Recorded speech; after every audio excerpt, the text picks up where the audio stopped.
Okay, folks, we're back on it, getting ready to mount my tank.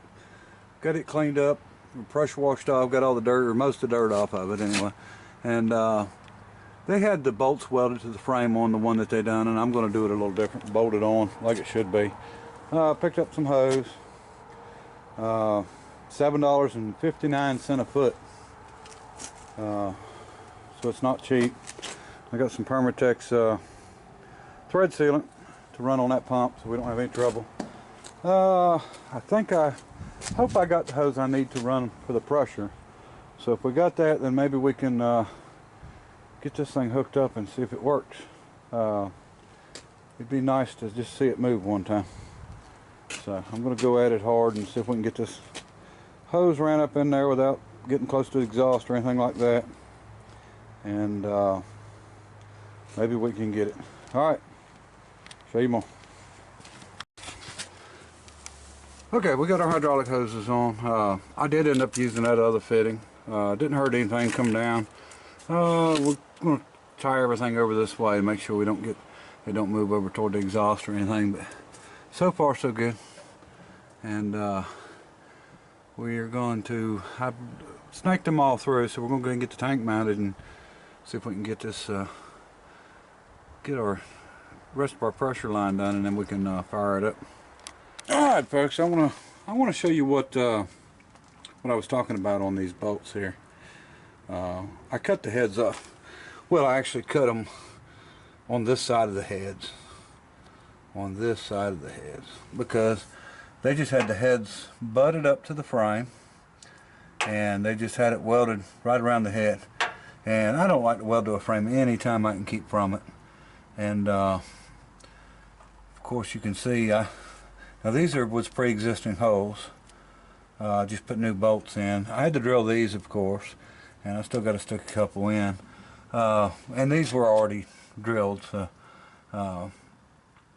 you know, you're going to have a lot of holes. But the thing about a hole is it's rounded, so the chances of it cracking from a hole is pretty slim because of the radius. That's why we don't do any kind of squares. But also, you know, a weld is a good place to get a crack started. So I'm going to do the measurements on this. I actually got the old bolts out of it because I had just left them bolted in. Not very good at pointing the camera here, but I left them bolted in, and so I took them out. I'm going to have to space it a little bit because we're going to clear these bolts and that bolt, and we're going to drill it, come up with some spacers and some long 1/2-inch bolts, some good strong ones, and then we'll get it bolted on, and then we'll be able to hook our tank up. And you can see there's my hose, and that is extra. I only needed, I don't know, probably 15 foot. Let me see, we'll measure when we're done, but I actually bought 22, and it was all together, and I knew it was more than I needed, but I'm going to need more on the wrecker build that we're getting ready to get back on in June. So I figured, what the heck, you know, might as well get it while the getting's good. I'm sure nothing's going to get any cheaper by then. If anything, it'll be up. So alright, we're going to get this tank mounted and get the lines hooked up. Okay folks, hadn't done any giveaways, but I'm going to do a giveaway. And the only difference is I've got some rules and stipulations that go along with mine. Now this is an old Wilton 3-inch bullet vise, and this vise is just like the one that Keith Rucker restored. And if you hadn't seen it, you can go to his channel and watch it. He done a really nice job on it. The good thing about this vise is it's in really good shape. It was actually sitting for a long time. It was stuck when I got it. I got it freed up good. It works. 3-inch. The jaws are in good shape. It's got just a little bit of dings and stuff, but nothing major whatsoever. Could be made into a really nice vise. Now these came, some of them with swivel and some without, but this one don't swivel. I don't know if you can add a swivel to it or not, but anyway, good vise. Rules, and definitely going to stick to the rules. First rule, you got to restore the vise. And second rule is 48 states only, because this thing's heavy. And third rule, you got to either send me pictures or do a video on the restoration. And when I send this to you, I'll send you my email and my mobile number, so you can text me if you need to text me pictures. I just want to see it get done. Hope somebody wins it that's deserving it, really wants it. I mean, that's my whole point of doing this. I don't want anybody to post anything in the replies about this.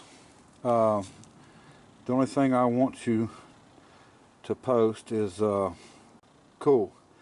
In other words, put COOL in your message. You know, anywhere in the message, or just put cool. And you know, I'm not trying to get a bunch of subscribers just because of giveaways.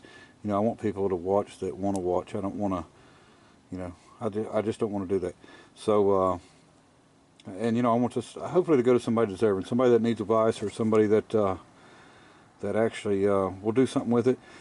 If you restore it, if you want to, sell it, because anybody that pays the money that Wilton Vice sells for, you know, they're going to be buying it and caring for it, and so it's not a big deal. But I mean, the Vice, the way it sits, would bring between $100 to $150 on eBay.